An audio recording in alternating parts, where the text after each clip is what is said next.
complete paradigm shift when it comes to cellular aging. We are moving way beyond simple stochastic wear and tear models to unpack a profound framework suggesting that biological aging can actually be uncoupled from chronological time through programmed developmental mechanisms. Here's the roadmap for our discussion today. First, the evolution of somatic death. Then, we'll hit the three cellular clocks, somatic restriction in development, mechanisms of phenotypic plasticity, and finally, reversing age with reprogramming. Let's get right to it. To kick things off, we really have to address a fundamental, mechanistic question that challenges our current longevity paradigms. Is aging simply the stochastic accumulation of random damage, oxidative stress, misfolded proteins, or is it actually a programmed developmental restriction? We need to critically evaluate if George Williams's antagonistic pleiotropy theory hit the nail on the head by framing aging not merely as random decay, but as a deliberate evolutionary trade-off where early life fitness mechanisms inevitably drive later-stage degeneration. Part 1. Evolution of somatic death. Weismann's insight on the division of cellular labor. Okay, so think back to August Weismann's 19th century germplasm theory. It's brilliantly illustrated by early Volvocene evolution. We see this massive evolutionary leap from simple unicellular organisms to complex metazoans, which created a fundamental division of cellular labor. You have the immortal internal germline embryos designated Kz and a mortal outer somatic sphere, Sz. And here's the kicker.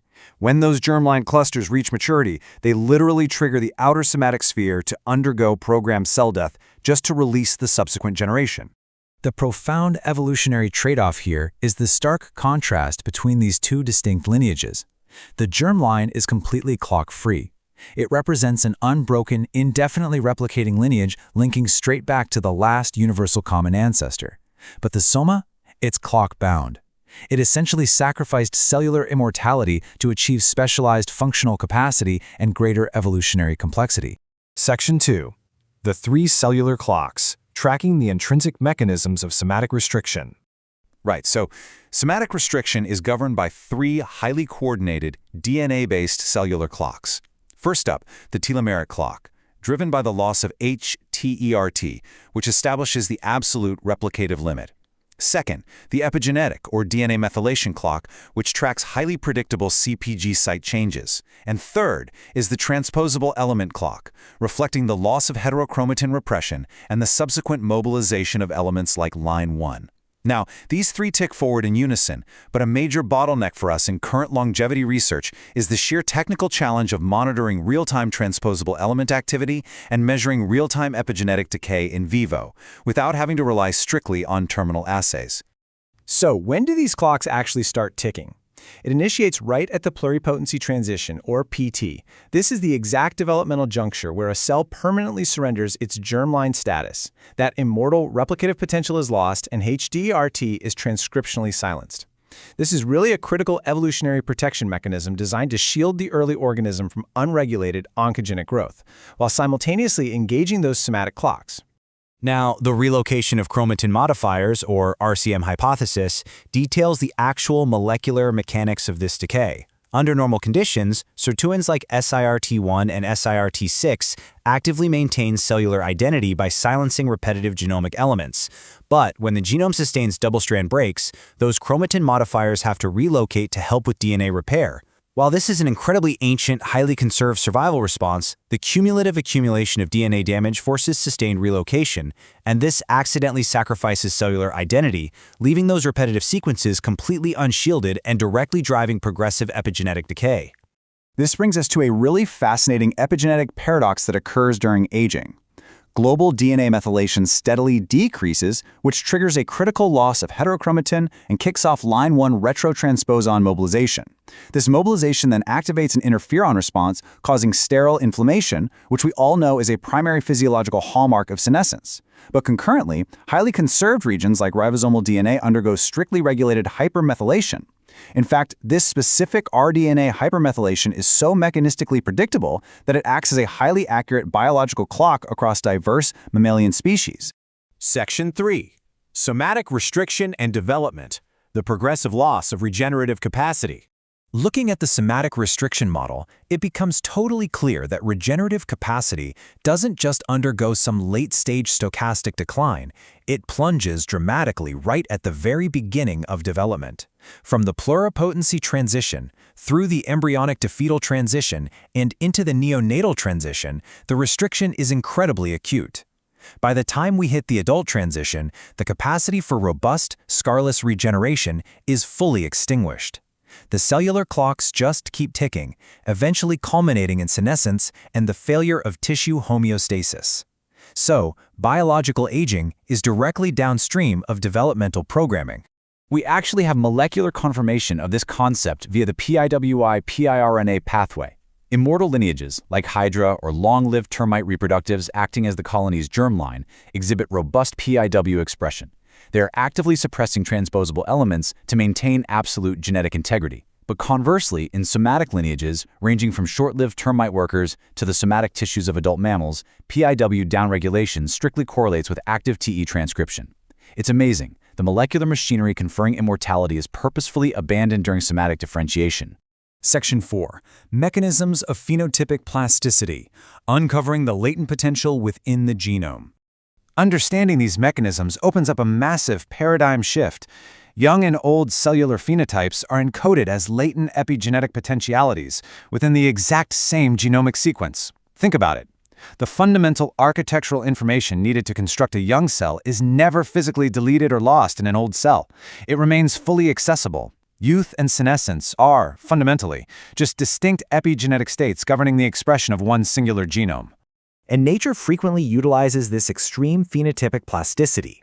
The hydrozoan Turritopsis doorhorni can completely reverse its developmental trajectory from a mature medusa back to a polyp, the assist intermediate when environmentally stressed. The bluehead wrasse executes rapid gonadal sex transitions by routing tissue through a pluripotent stem cell-like intermediate, heavily leveraging H3, K27M3 remodeling, and TET demethylases. Even the axolotl leverages Lin28 heterochronic expression to regenerate complex appendages. Nature readily rewinds developmental timelines using these highly conserved epigenetic pathways. Section 5. Reversing age with reprogramming, uncoupling biological aging from chronological time. This is absolutely critical data. During transient OKSM reprogramming of fibroblasts, epigenetic age drops dramatically to near zero by day 20. But here's the key detail. Pre-EFT embryonic markers, like PCDHB2, which would signify a complete loss of somatic identity, don't activate until after day 20. Meanwhile, post-EFT markers like COX7A1 are successfully downregulated. This means cellular identity is securely maintained while the epigenetic clock is comprehensively rewound. So the massive translational takeaway here is that aging runs in reverse before development runs in reverse. By precisely modulating the temporal exposure to germline transcription factors, we achieve safe, partial in vivo reprogramming.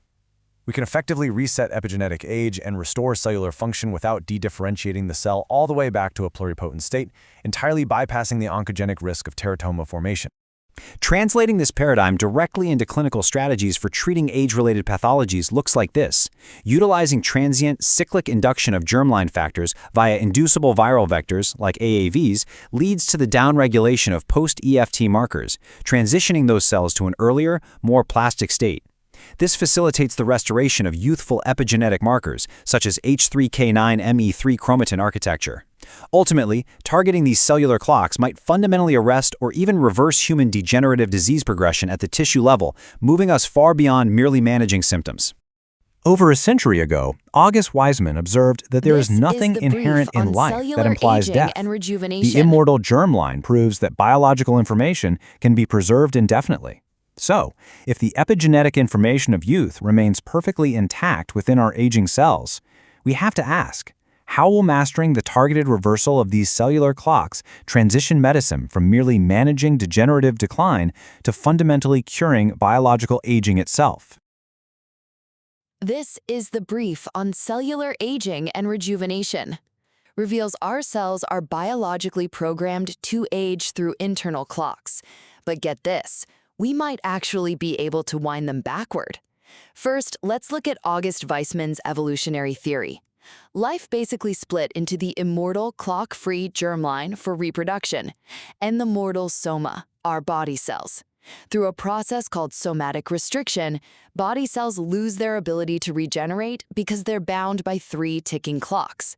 the telomeric clock, shortening DNA ends, the DNA methylation clock, shifting our epigenetic tags, and a transposable element clock, literally waking up ancient viral DNA.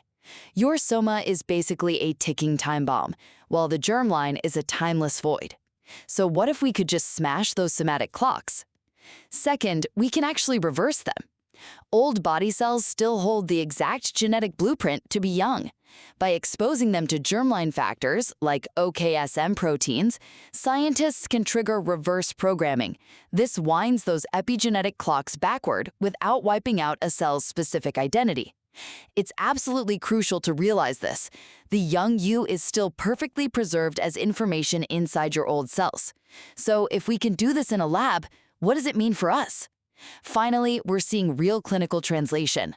Early animal studies using partial reprogramming have successfully regenerated damaged tissue, restored vision, and improved disease resilience without causing tumors. While avoiding tumor formation remains a massive challenge, getting this right could literally give us a future with no time to age. To sum up, while our body cells are hardwired to age, tapping into germline immortality could very soon let us rewind those clocks and reverse aging itself.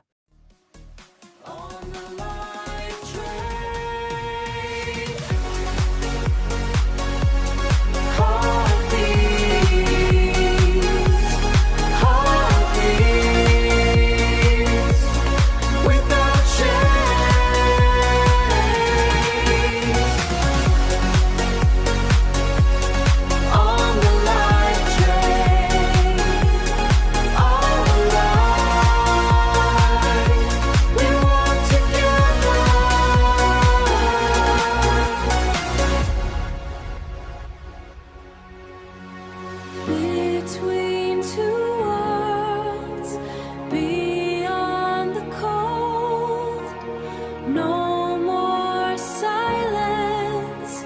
Wash away the rain. Wash it away, wash it away. Higher, higher, we burn together. Resonance, symbiosis, start today.